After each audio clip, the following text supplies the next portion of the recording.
یشفع زور زور کھول سکے اپنی زبان اندہ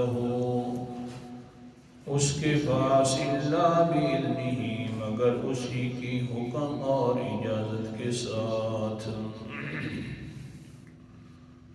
لا الہ الا اللہ آیت الکرسی کی پانچویں دلیل جلالی کا تذکرہ ہو رہا تھا، اور اس دلیل جلالی کا خلاصہ یہ نکالا کہ اللہ تعالیٰ کے سامنے کوئی زبردستی کوئی بھی سفارش نہیں کر سکتا. ہاں، جس کو اللہ تعالیٰ اجازت عطا فرمائے گا وہی اپنی زبان اللہ کے سامنے کھولے گا. جس کے بارے میں دنیا کے اندر نظریہ رکھ لیا جاتا ہے کہ وہ زبردستی چھڑوا سکتے ہیں، تو اسی کی دنیا کے اندر پوجا پاٹ شروع ہو جاتی ہے. اللہ تعالیٰ نے ایسے انسان کو سمجھانا شروع فرمایا کہ قرآن مقدس میں، اے انسان سوچ تو صحیح، دنیا کے اندر جس کو تو پوج رہا ہے، جس کو تو سب کچھ سمجھے بیٹھا ہے، وہ تو سنتے ہی نہیں، تو پھر کیا فائدہ ان کی عبادت کرنے کا؟ اگر سن بھی نہیں بالفضل والمحال تو پھر اس کا جواب نہیں دے سکتے. میں سنتا بھی ہوں اور جواب بھی دیتا ہوں، لہذا میری عبادت کر، ان ہستیوں کو چھوڑ دے اور میرا مسئلہ مان لے کہ میرے سامنے یہ زبان بھی نہیں کھول سکتے، تو تمہاری کیسے کھوٹی قسمتیں کھڑی کر سکتے ہیں میری اجازت کے بغیر. تو ایک کل واقعہ بیان ہو رہا تھا، سمجھانا وہ دلیل کے طور پر ذکر کیا لیکن آدھا ہوا، وہ آج پورا کرنا ہے انشاءاللہ. لیکن پہلی بات یہی سمجھنی ہے کہ جن ہستیوں کی عبادت اللہ کے علاوہ کی جائے وہ دنیا والوں کی کچھ بھی بات نہیں سنتے. جب سنتے نہیں ہیں تو جواب بھی نہیں دے سکتے. قرآن مقدس کا انداز حضرت ابراہیم علیہ السلام ہیں اور اپنے ابا جی کو خطاب کر رہے ہیں. کیا فرماتے ہیں؟ اعوذ باللہ من الشیطان الرجیم، بسم اللہ الرحمن الرحیم. سورت کا نام سورت مریم ہے اور آیت نمبر میرے سامنے بھی آ رہی ہے. کیا فرماتے ہیں؟ اذ قال لأبیہ یا ابت لم تعبد ما لا يسمع. کہنے لگے حضرت ابراہیم علیہ السلام، اے ابا جی، لم تعبد، کس وجہ سے تو عبادتیں کرتا ہے، کس وجہ سے تو انہی کے سامنے جھکتا ہے، نظر و نیاز کا قائل ہے. ما لا يسمع، ان ہستیوں کے سامنے جو سننے کی طاقت نہیں رکھتے. اللہ اکبر. دنیا کے اندر جو سن نہیں سکتا، اپنی مرضی سے جواب نہیں دے سکتا، وہ بابا جانا وہ عبادت کے لائق بھی نہیں ہوتا. آگے کیا فرمایا؟ وَلَا يُبْصِرُ وَلَا يُغْنِي عَنْكَ شَيْئًا. اور بابا جی نہ وہ سن سکتا ہے اور نہ ہی وَلَا يُبْصِرُ، نہ اپنوں کو دیکھ سکتا ہے. تم سجدوں میں پڑے ہوتے ہو تو اوپر والی جو ہستی ہے تمہاری معبود سمجھے ہوئے ہو، وہ دیکھ بھی نہیں سکتے. پھر آگے کیا؟ وَلَا يُغْنِي عَنْكَ شَيْئًا، اور نہ کوئی نفع تجھے دے سکتا ہے. نہ سننے کی صلاحیت انہوں کے اندر موجود ہے، نہ دیکھنے کی صلاحیت موجود ہے، نہ نفع دینے کی صلاحیت موجود ہے. یہ تینوں صلاحیتیں مل جائیں تو اس کو کہتے ہیں عبادت کے لائق. وہ ہے تو صرف اللہ ہے، کوئی اور نہیں ہے. کس کی تو عبادت کر رہا ہے؟ نہ سنتے بھی نہیں ہے. اللہ اکبر کبیرہ. اپنے سبق کی طرف آئیے جو کل کے سبق کے اندر رہ گیا تھا. حضرت موسیٰ علیہ السلام دوڑ کر آ گئے کوہ طور پر اور اللہ تعالیٰ نے پوچھا ہے موسیٰ صاحب جی کیوں جلدی آیا؟ آگے سے فرمانے لگے یا اللہ اس لیے عواجلت الیک ربی لترضی، تاکہ یا اللہ تو راضی ہو جا، اس لیے میں دوڑ کے آیا ہوں. کل والا سبق آ گیا، جی ہاں آ گیا. اللہ نے فرمایا قال فإنا قد فتنا قومك من بعدك وأضلهم السامري. تو آ گیا میرا پیغمبر دوڑ دوڑ کرتا کہ میں راضی ہو جاؤں، لیکن تجھے پچھلے حالات کا پتہ نہیں ہے، میں تمہیں بتلا دوں. فَإِنَّا قَدْ فَتَنَّا قَوْمَكَ مِن بَعْدِكَ، ہم نے تیری قوم کو آزمائش میں ڈال دیا ہے، تجھے پتہ نہیں ہے، ہم بتلا رہے ہیں. تو سمجھ آ گیا عالم الغیب ہے اور حاضر ناظر ہے ہر جگہ پر، تو صرف کون ہے؟ اللہ فرما رہے ہیں وہ میرا پیغمبر ہم آزمائش میں ڈال چکے ہیں. وَأَضَلَّهُمُ السَّامِرِي، اور گمراہ کر دیا ان کو سامری نے. سامری ظالم فرعون کا چچا زاد بھائی تھا، منافق تھا اصل کے اندر. یہ بنی اسرائیل کے اندر اس لیے رہنے لگ گیا تاکہ جو بنی اسرائیل کی حرکات ہوں گی جا کے میں اپنے فرعون کو بتلاؤں گا. اصل کے اندر مقصد اس کا یہ تھا، منافقت والا کام کرنا تھا.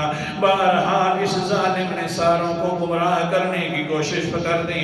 فرجع موسیٰ الی قومہ غضبان اسفا، لوٹے موسیٰ اپنی قوم کی طرف غصے کی حالت میں اور افسوس کرتے ہوئے.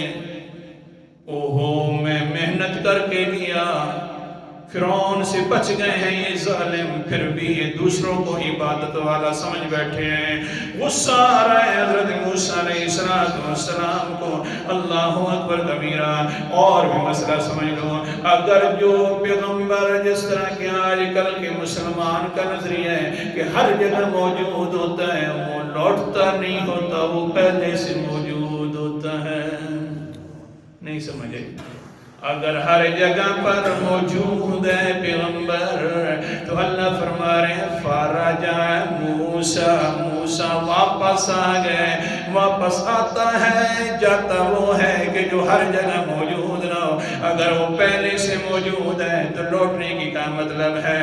فرجع موسیٰ الی قومہ غضبان اسفا قال یا قوم الم یعدکم ربکم وعدا حسنا. پہلی بات پوچھی آ کر حضرت موسیٰ نے، او میری قوم والے، اللہ نے تم سے اچھا وعدہ نہیں کیا تھا؟ کون سا وعدہ؟ سورت کا نام سورت اعراف ہے. اللہ اکبر کبیرہ. 9واں پارہ ہے. اللہ تعالیٰ نے فرمایا وَوَعَدْنَا مُوسَىٰ 30 لَيْلَةً وَأَتْمَمْنَاهَا بِعَشْرٍ فَتَمَّ مِيقَاتُ رَبِّهِ 40 لَيْلَةً. حضرت موسیٰ سے ہم نے وعدہ کیا، اے موسیٰ جی آپ ہمارے پاس آ جائیں، ہم آپ کو ایک کتاب دینے والے ہیں. کتاب مل جائے تو یہ بہت بڑی اچھی چیز ہے. نہیں سمجھے؟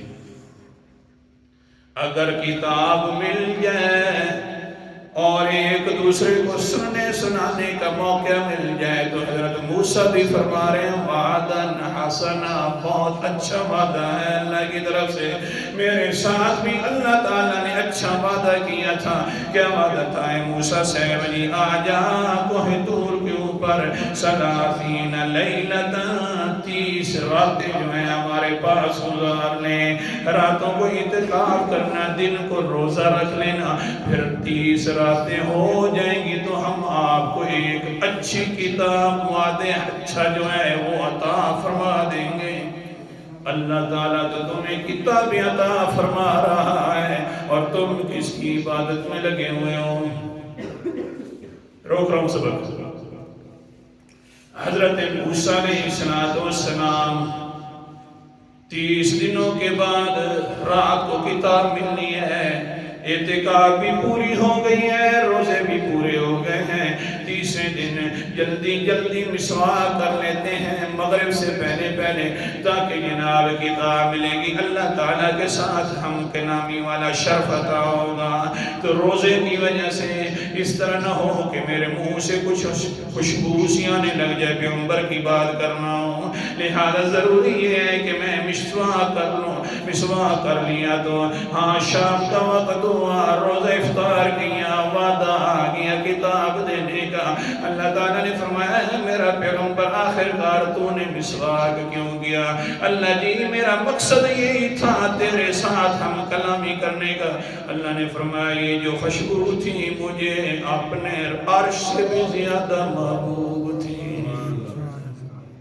سبحان اللہ، عرش سے بھی زیادہ محبوب تھی، لہذا کوئی میں نے ابھی تک تجھے تو رات نہیں دینی، اس طرح کر لیں کتاب میں نے دینی نہیں ہے جتنے تک 10 اور دن نہ گزارے۔ ہاں اعتکاف بھی کر لے رات کو، دن کو روزہ بھی رکھ لے، اسی طرح کی خوشبو پیدا ہو جائے گی تو پھر میں تجھے اپنی کتاب عطا فرما دوں گا۔ وَأَتْمَمْنَاهَا بِعَشْرٍ فَتَمَّ مِيقَاتُ رَبِّهِ 40 لَيْلَةً۔ اللہ تعالیٰ نے 10 دن مزید کروائے مکمل۔ جب مکمل ہو گئے تو کتاب اتار دی ہے۔ وہ مسلمانہ اے امت محمدیہ والا انسانہ، تو بھی اپنی قسمت پر کچھ فخر کیا کرنا۔